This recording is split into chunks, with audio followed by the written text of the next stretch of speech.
St. John's Lutheran Church annual community Thanksgiving dinner will be held Thanksgiving Day. And here in the studio to give us an update on that is Patty Lubansky, along with Laura Carpenter, who will tell us about this upcoming great thing for our community. Patty, how long have you been involved with this community Thanksgiving dinner? Well, I think I quit counting at probably 35 years, so it's been more than that, but I'm not exactly sure. But I know it's been over 30, so. Why do you do it? I like helping people. I like to see the smile on their face and knowing that they're getting a meal when they may not have one is true to my heart. Laura, why do you get involved with it? Well, anybody who knows me it's my Grandma Larson. It's her DNA in me that my ministry, just the way I show love, is feeding people. And this is something that I've been working with Patty on. This is my 24th year, so yay. But every year, this is our Thanksgiving tradition. My entire family comes out, and when my kids were little, when that first year, my oldest was 2, and we had just moved here, just went to St. John's, just started getting there, and she was, carrying the milks. I was delivering, and she would carry the milks and go up to the store. So it's really become our family tradition, but it's in my DNA to feed people. How do you organize your own family Thanksgiving dinner then? Do you do it later in the day or do you do it the next day? I actually have a Friendsgiving that I do on Saturday, the Saturday following. But my mother-in-law and father-in-law, they moved here a few years ago, and she takes over, and after we're done at about 4 or 5 o'clock in the afternoon, I toddle on over to her house, and she has Thanksgiving dinner on Thanksgiving Day for us. Otherwise, we just had hot dogs and frozen pizza. Mm-hmm. Whatever's left, right? Right. Patty, the big thing we want to emphasize today is there's a change in location. There is a change in location. St. John's Lutheran Church is still sponsoring the meal, but we are now moving to the community center in Richland Center. We kind of outgrew our space at St. John's with the amount of deliveries and carryouts, and electrical became a little issue too. Not having enough because we do prepare all the food at the site. So we went with the community center because of those 2 issues. What time do you have to get there in the morning of Thanksgiving to start working it? About 6 in the morning, so yeah. We do some prep work the night before, but usually everybody's there by 6 and we're starting to get everything going so that it's ready to be dished up they usually start dishing up all the meals around 10 in the morning, so. You got it down to a science, but I know, sometimes you're hosting your own family Thanksgiving. You get a little nervous that things are going to get done in time, and it has to really be something when you're doing it for the community, right? Well, and actually you do it for so many years, it's just action. You don't really think, you just are used to doing it, and you just go by your actions, so.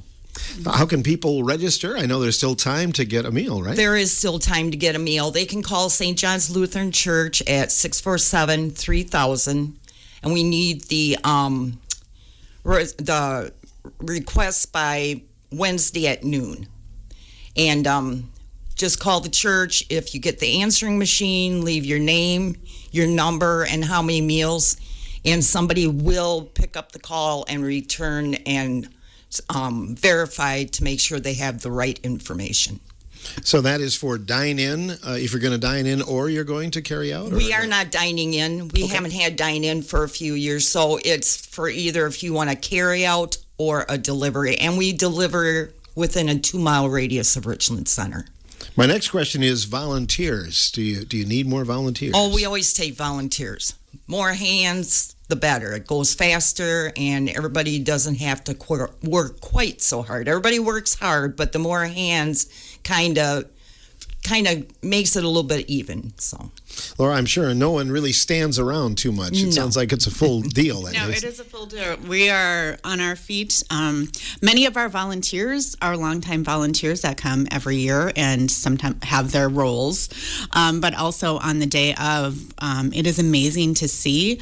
We will get, so this year our goal is, we topped 500 meals last year for the first time. Another reason we don't have the dine-in is we didn't have the facilities at St. John's, and even though we have more space, we just don't have the ability to get as many meals out the door. It's like our focus is it takes us about 90 minutes to get those meals dished up and out the door and on the route or to the carryouts to the people there. So if you think about the sheer number of meals, so that's why we have dozens. We have, at least on the day of, we usually have around 40 people that day.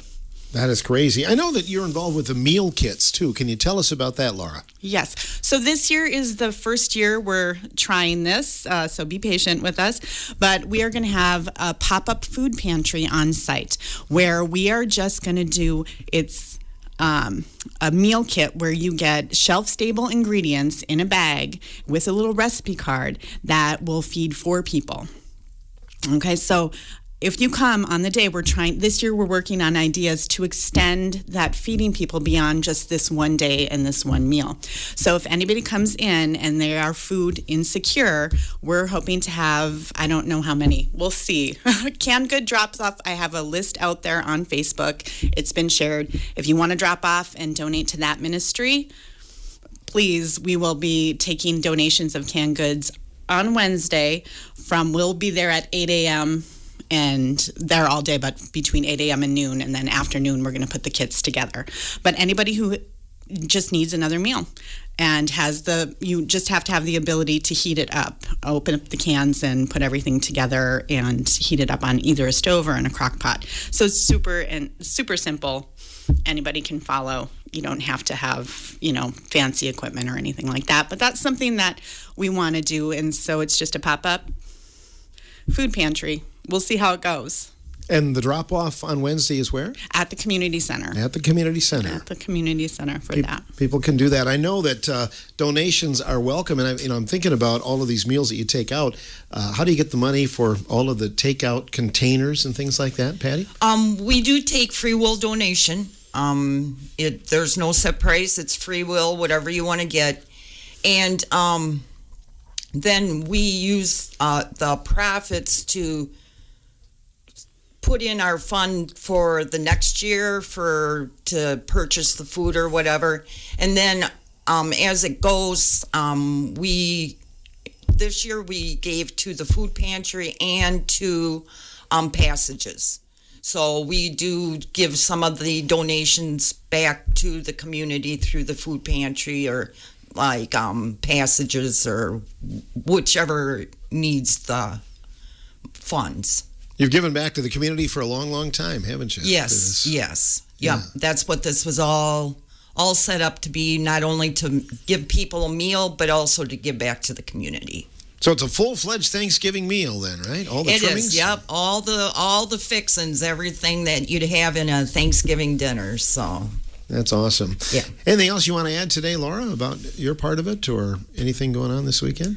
I don't know. Hopefully Patty isn't going to fire me because I tend to get a little bit squirrely. Claire and I get a little squirrely on the day of, and I'm always waiting for, the year where Patty's like, I've had enough of the shenanigans. I can't fire them too because, all the volunteers are wonderful, but Claire and Lara and myself, we actually are like just a well-oiled machine, and we know what our jobs are, and if I didn't have them too, I hate to say it, but I don't really think we would be doing this. So, but I'm not saying we won't. I'm sure there will be other people step up. But, yeah, I can't fire them. I keep telling them I'm going to retire, but they won't let me retire. So I guess we're all stuck together. Stop threatening now. Yeah, there has to be someone who has the ability to rein us in and steer the ship in the right direction. So that's you. You are the heart and soul. I'm the oldest one on the crew, so I have to put my foot down once in a while, but it all goes very well. Yeah, but, it does help pass the time. When you get a little squirrely, I can relate to that a little bit. You have to, yeah. When you lack of sleep makes you goofy. So. Right. Yeah. But I just, again, can't imagine, 500 meals and you're shooting for more than that this year. That is a lot to coordinate, Patty. Well, it sounds like a lot. It is a lot, but we got so many volunteers and it goes so fast that it's over before you know it. So, Well, it's such a great service for the community. Again, people can get their names in this week until noon. Yep, can you give us that till information? noon. Yep, call the church and set up if you want a delivery or if you want to carry out, and we'll be glad to serve you. And I know St. John's is looking at some other things to end out the year. You've got a music cantata coming up. They do. There's a cantata coming up. I think it's the weekend of the 14th, maybe.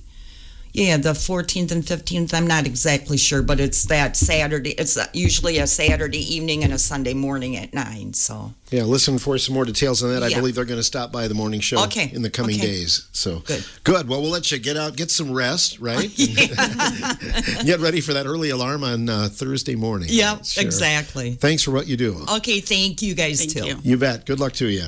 Patty Lebansky, Laura Carpenter joining us. The St. John's Lutheran Church annual community Thanksgiving dinner is served Thanksgiving Day in our community, and meals again delivered within a 2-mile radius of Richland Center, 647-3000. For more information or to get your name on the list.